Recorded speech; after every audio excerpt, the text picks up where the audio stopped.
100 টাকা বাঁচাতে গিয়ে 16টি তাজা প্রাণ ধ্বংস হয়ে গেল এবং এই 16টি প্রাণ কেড়ে নিল রাষ্ট্র এবং সরকার। এখন আপনি আমাকে বলতে পারেন, ভাই রাষ্ট্র এবং সরকার কিভাবে 16টি তাজা প্রাণ কেড়ে নিল? ভিডিওটি শেয়ার করে দিন, আমি ব্যাখ্যা করছি। এই 100 টাকা বাঁচাতে চেয়েছিল যারা, তারা সবাই ছিল দিনমজুর, হকার। অর্থাৎ এই 100 টাকা তাদের কাছে অনেক কিছু। ঈদ যাত্রায় তারা বাড়ি ফিরছিল। এখন আমরা দেখেছি যারা দিনমজুর রয়েছে, শ্রমিক রয়েছে, কৃষিজীবী রয়েছে, তারা বিভিন্ন স্থানে কাজ করে, কিন্তু অতিরিক্ত ভাড়ার কারণে তারা স্বাচ্ছন্দ্যে ট্রেন বা বাসে বাসায় আসতে পারে না। তখন তারা সস্তায় খোঁজে কোথায় 10 টাকা 100 টাকা বাঁচবে। সেই সস্তায় বাড়ি আসতে গিয়ে আজকে 16টি তাজা প্রাণ নষ্ট হয়ে গেল, শেষ হয়ে গেল, সাথে সাথে 16টি পরিবার। আহত যারা রয়েছে তারা কখনো কর্ম করে খেতে পারবে কিনা এটা অনিশ্চিত। এখন এই বাস সিন্ডিকেট দায়ী। বাস সিন্ডিকেট যে দায়ী কেন?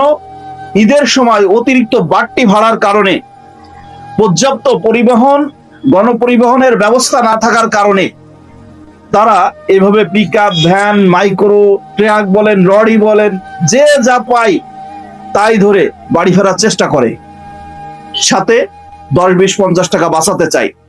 একজন বলছে, ভাই মাত্র 100 টাকা বাঁচানোর জন্য কেন তারা ট্রাকে উঠলো? ভাই আপনি বড় লোক মানুষ, আপনার পকেটে টাকা আছে, আপনার কাছে 100 টাকা টাকা নয়, কিন্তু ওই সকল হকার দিনমজুরের কাছে 100 টাকা অনেক টাকা। কাজেই এই ধরনের কথা আপনারা বলবেন না। আপনারা এখানে সরকার কিভাবে দায়ী? সরকার যদি বাস মালিক সমিতির সিন্ডিকেট আজকে যদি ভাঙতে পারত, ঈদের সময় বাড়তি ভাড়ার বদলে যদি আরো একটু সাশ্রয়ী করে আর একটু কম ভাড়া নিয়ে যদি সবার ঈদে বাড়ি ফেরানোর ব্যবস্থা করতে পারত, তাহলে হয়তো আজকে এই ধরনের ঘটনা ঘটতো না। পাশাপাশি আমি আরো বলতে চাই যে ট্রাক, পিকআপ, লরি বলেন, এই সকল যানবাহন ধরে যখন মানুষ ঈদে বাসায় ফেরে, তখন হাইওয়ে পুলিশ কি করে? আরে ভাই তারা তো দিনমজুর। আপনি বলছেন যে এটা তো স্পষ্ট ভাবে আইনে বলা আছে, কেউ ট্রাকে উঠবে না, পিকআপে উঠবে না, লরিতে উঠবে না, কেউ এভাবে ঈদ যাত্রায় বাড়ি ফিরবে না। তারপরে মানুষ কেন সচেতন না? আপনি হয়তো একথা বলতে পারেন, ভাই মানুষ সচেতন হবে কিভাবে?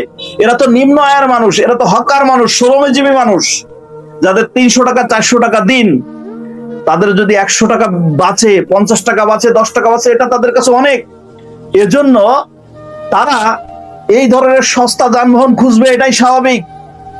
কিন্তু আপনার হাইওয়ে পুলিশ কি করছিল? পুলিশ জনগণের নিরাপত্তা দিতে সর্বদা প্রস্তুত। যখন এতগুলো মানুষ একটি রড ভর্তি ট্রাকের উপরে উঠলো, তখন এই হাইওয়ে পুলিশগুলো কি করছিল?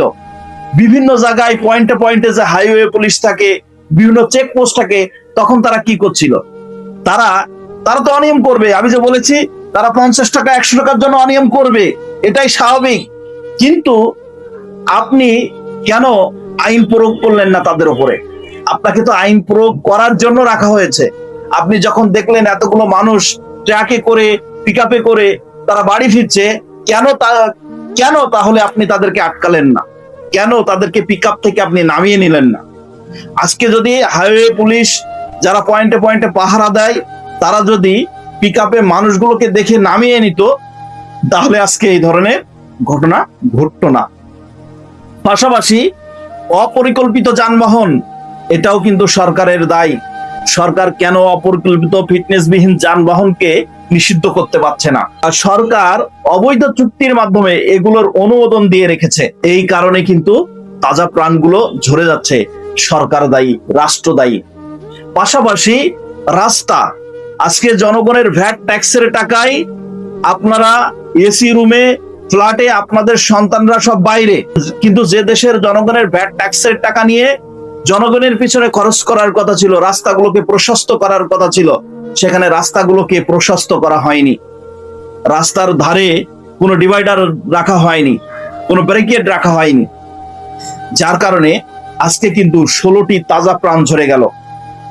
পাশাপাশি প্রশিক্ষণহীন ড্রাইভার এবং চালক, অর্থাৎ অদক্ষ ড্রাইভার এবং চালক, এই অদক্ষ ড্রাইভার এবং চালকদের নিয়োগ দেওয়ার কারণে, তাদেরকে এই ধরনের যানবাহন তাদের হাতে তুলে দেওয়ার কারণে প্রতিনিয়তই মানুষের জীবন কিন্তু হুমকির ভিতরে পড়ছে। এটার জন্য কিন্তু রাষ্ট্র এবং সরকার দায়ী, কারণ এইগুলো দেখভাল করে রাষ্ট্র এবং সরকার। পাশাপাশি যারা মাদকাসক্ত ড্রাইভার রয়েছে, চোখে ঘুম নিয়ে মদ সেবন করে, তারপরে গাঁজা সেবন করে যারা গাড়ি চালায়, সরকার এদেরকে নিয়ন্ত্রণ করতে পারছে না। এগুলো সরকার নিয়ন্ত্রণ করতে না পারার কারণে ঘুম চোখ নিয়ে, মাদকাসক্ত নিয়ে, তারপরে হচ্ছে মাতাল ব্রেন নিয়ে যখন গাড়ি চালায়, তখন কিন্তু এই ধরনের আকস্মিক দুর্ঘটনায় হাজার হাজার, শত শত তাজা প্রাণ, তাজা পরিবার নিমেষেই ধ্বংস হয়ে যায়। সর্বোপরি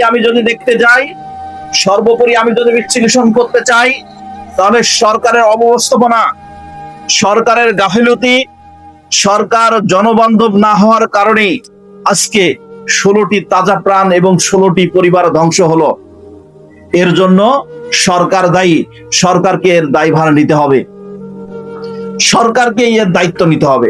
যখন যে সরকার এসেছে, তখন সেই সরকার জনগণের ভ্যাট, ট্যাক্স, রেমিটেন্সের টাকা পাচার করেছে, নিজেদের সন্তানদের উজ্জ্বল ভবিষ্যৎ গড়েছে, নিজেদের ভবিষ্যৎ গড়েছে। আর এদেশের সাধারণ মানুষের সন্তানেরা পথে পথে, রোডে ঘাটে, যেখানে সেখানে রোড অ্যাক্সিডেন্ট করে তারা মৃত্যুবরণ করছে। এভাবেই শত শত পরিবার নিঃস্ব হয়ে যাচ্ছে।